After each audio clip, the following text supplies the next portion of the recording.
The governor of Ohio caves, says we got to have a special session to save Joe Biden because we got to keep him on the ballot in 2024, saying if we don't act right now, there's going to be madness. What kind of country are we living in when presidents are not put on ballots? We're like, hey, governor, did you talk to people in Colorado? Did you talk to Crazy Eyes Griswold about her attempts to keep Trump off the ballot? Were you hemming and hawing about that back then? What about in Maine when they did the copy of the homework from Griswold and then also tried to keep Trump off the ballot? Were you complaining about that? No, you weren't. So the Ohio governor now calls for a special session. Isn't that fun? Republicans are just useless. Ohio Republican Governor Mike DeWine said on Thursday that he's calling a rare special session so that the General Assembly can pass legislation to ensure that Joe Biden's on the ballot. Now, the question of whether Biden will appear on the ballot has become entangled in a partisan legislative fight. The DNC, where Biden is formally going to be nominated, falls after Ohio's ballot deadline. So you got to tell us who the nominee is going to be by August 7th, says Ohio. And they said, well, we don't know who it's going to be because our convention is not until August 19th. That's when we'll tell you. But since Ohio changed its certification deadlines from 60 to 90 days ahead of the general, state lawmakers have been required to adjust that twice in 2012 and 2020. So they accommodated candidates of both parties, just very temporary changes. So Trump, I guess, was on the ballot in 2020. Let me see where this goes. This year, lawmakers were unable to come up with a fix by May 9th. And the secretary, LaRose, sent a letter. He says, we're up against the wall here. I've waited. I've been patient. My patience has run out. DeWine said his proclamation will allow for passing a Senate version of the bill, but some people have this called a poison pill. Now, here is what the governor said. So the governor came out and he says, look, we're running out of time. We're going to call this special session. We got to get Joe Biden on the ballot because I hate Trump. The Senate has passed several bills that would remedy this situation. However, the House of Representatives has failed to do this. The legislature had session yesterday and again failed to take any action. This is simply unacceptable. Ohio is running out of time to get Joe Biden, the sitting president of the United States, on the ballot this fall. Failing to do so is simply not acceptable. This is an absurd situation. Therefore, man, he sounds mad. I don't know. Did he say anything about when they threw Trump off the ballot in 2 states? Tonight, pursuant to Article 3, Section 8 of the Ohio Constitution, I am calling a special session of the Ohio General Assembly to begin this coming Tuesday, May 28th. The purpose of this session will be for the General Assembly to pass legislation ensuring that both major presidential candidates will be on the Ohio ballot in November, as well as legislation that would prohibit campaign spending by foreign nationals. So rather than make the Democrats fight over this, rather than make them file a trillion lawsuits and freak out and melt down and have an endless onslaught of lawyers flying in there, spending millions of dollars to do this, basically the same thing, which is to get their candidate on the ballot, they made Trump do that in 2 states. He had to go all the way up to the Supreme Court for that stuff. But here we have a Republican governor who just turns around and he's like, this is unacceptable. Frank LaRose, who of course is the Secretary of State in Ohio, says, look, take me out of this, all right? I had nothing to do with this. He says, I didn't schedule the Democrat Party's convention. Why did they schedule it then? They did it. The Democratic Party did. I didn't write Ohio's current ballot access law. You know who did that? Democratic legislators, okay? Not me. Ironically, both of them can fix this. Move your nomination date or nominate him now. I also appreciate that some might find the law minor or procedural, but I don't get to decide which ones to enforce. Ballot access rules on the front end of an election are just as important as ballot counting rules on the back end. When you start bending the rules, you might as well not have them. Thank you for that one. Finally, sheesh. We don't bend all the election rules. Oh, there's COVID, so we don't really need signatures. Oh, there's COVID, so ballot boxes are okay. Ballot harvesting's okay. We can extend the deadlines. We can just have other people sign or collect your ballots for you constantly. So now they're saying, sorry, it's your rules. You're Democrats. You pass these laws. You figure it out. And then the governor's like, well, let me help. What can I do to help? I'll drop everything and scold everybody to make this fixed. So, all right, that's what's going on over there. Now, meanwhile, this is our president. Let's see what happens in this clip.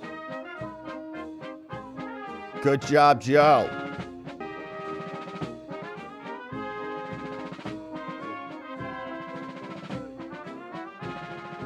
Oh, no. Yeah, it doesn't look good. All right, so that's our president. He's wandering around, doesn't really know where he is. Here is an exchange of Joe. This is the guy they're trying to save. But we'll look at some polls and some thoughts in the aftermath of this in a quick second. But here is a little bit of an exchange from him. He was meeting with Kenya yesterday. I'm sorry, I didn't catch all your questions. Sorry, I'm saying Africa is asking America to lead the way and double its contribution to the World Bank's international development assistance to help developing countries to access financing to alleviate debt distress and to tackle climate change. What is your commitment on this? We made a major commitment to this.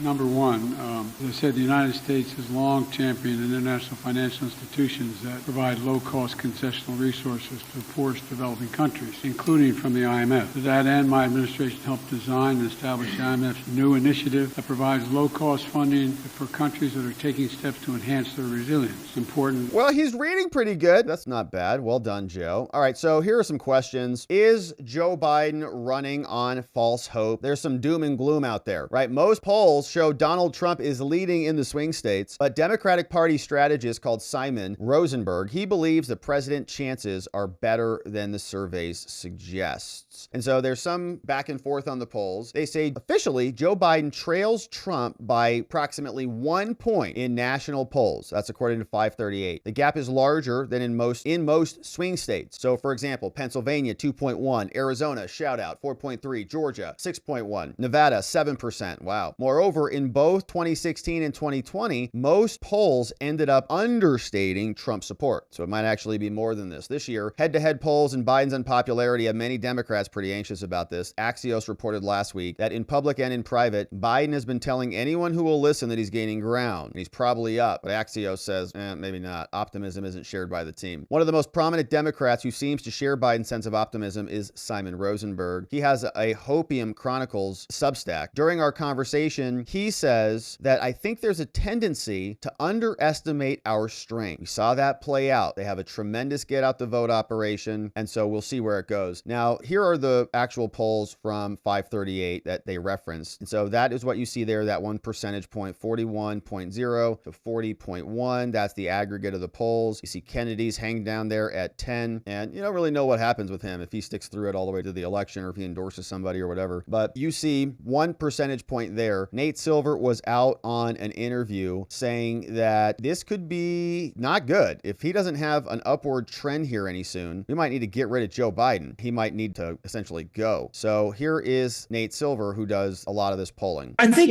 last week, Biden does a tape segment on Morning Joe saying, I challenge you, Donald, to not 1, but 2 debates. Half an hour later, his campaign puts out a memo, which does confirm that he has challenged Trump to 2 debates, and also says in the third paragraph, by the way, we are actually pulling out of the Commission on Presidential Debates the 3 debates that they had planned for later this year. But basically, Biden traded 3 debates after Labor Day for 1 debate after Labor Day, and then 1 on CNN, a cable network that will happen in the middle of June that probably everyone will forget about by the time the conventions happen in July and August, and certainly by the time we get to the stretch run of the campaign. Usually when you are behind in an election, and Biden is behind right now in the very large majority of swing state polls, you want more uncertainty. You want more variance, meaning that you should want more debates because they add volatility to the election, and instead, Biden wants fewer. That, to me, is a really, really, really, really bad sign for his campaign.